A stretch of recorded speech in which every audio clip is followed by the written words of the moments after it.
တန်မိုးကိုရှာဖွေခြင်းနဲ့စိတ်ဓာတ်မကြခြင်းမင်္ဂလာပါလူတိုင်းမှာမတူညီတဲ့အာသာချက် strength နဲ့အားနည်းချက် flaw တွေကိုကြီးရှိကြပါတယ်ကျမတို့ကတစ်ခါတလေသူများရဲ့နဲ့ရှင်ပြီးတော့ငါဘာလို့တောင်မလုပ်နိုင်ရလဲဆိုရဲအတွေးတွေပေါ့နော်ကိုယ်နဲ့ကိုတွေးပြီးတော့စိတ်ဓာတ်ကြတာမျိုးဖြစ်တတ်ပါတယ်ကျမကိုယ်ကတစ်ခါတလေဖြစ်တယ်ပေါ့နော်တကယ်တော့အဲ့ဒီဆိုလေသူ့ရာသီနဲ့သူပွင့်ကြတယ်မျိုးတစ်ချိန်နဲ့ဒီတိုင်းနဲ့မပွင့်ကြဘူးလူတိုင်းဟာလို့ပေါ့နော်ဒီနယ်ပယ်တိုင်းမှာတော်နေဖို့မလိုပါဘူးမလိုအပ်ဘူးပေါ့နော်ပြောချင်တာဒီစာရေးတဲ့နယ်ပယ်မှာကိုကမတော်ပြီမှလည်းတခြားကဏ္ဍတစ်ခုမှာကိုကထူးချွန်နေရမယ်အားသာချက်ရှိနေတယ်ဒါရှိနိုင်မှာကိုယ့်ရဲ့အားသာချက်ဒီကရှာဖွေနိုင်မှုလို့လိုပေါ့နော်အရေးကြီးဆုံးကတော့ပေါ့နော်ကိုယ့်ရဲ့ကိုယ်ပဲလူပေါ့နော်ကိုတန်ဖိုးထားဘာလို့လဲကိုယ့်ရဲ့ပင်ကိုယ်တန်ဖိုးကဘာလဲဆိုတာကိုရှာဖွေတတ်ဖို့ပါပေါ့နော်ကိုယ်တကယ်ဘာကိုမြင်လို့ရလဲဘာကိုယုံကြည်ရလဲပေါ့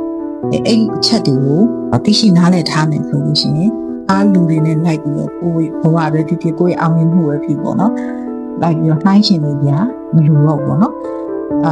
အကယ်၍ပေါ့တစ်ခုခုမှကိုကအားနေနေဥမာကိုကအလုပ်ကိုမြင်မြင်မလုပ်နိုင်တာမျိုးပဲဖြစ်ဖြစ်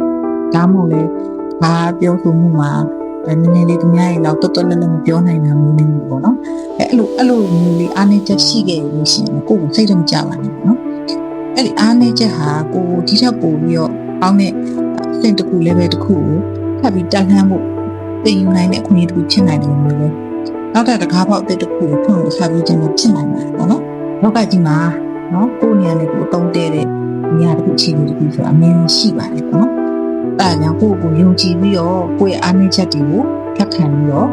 ကိုယ့်ရဲ့အားသာချက်တွေကိုကျိုးထောင်သွားခဲ့တယ်ဆိုလို့ရှိရင်ဒါကျမတို့အားလုံးက unit ပေါ့နော်ကြောင်နဲ့သူနဲ့တူညီရမလို့ကိုယ်ပလာကိုပဲကိုယ်တန်မှုနဲ့ကိုယ်ဉာဏ်တောက်ပါရဲ့လူတိုင်းဖြစ်နေမှာလို့ပြောကြရင်ဆုံးချက်ပါတယ်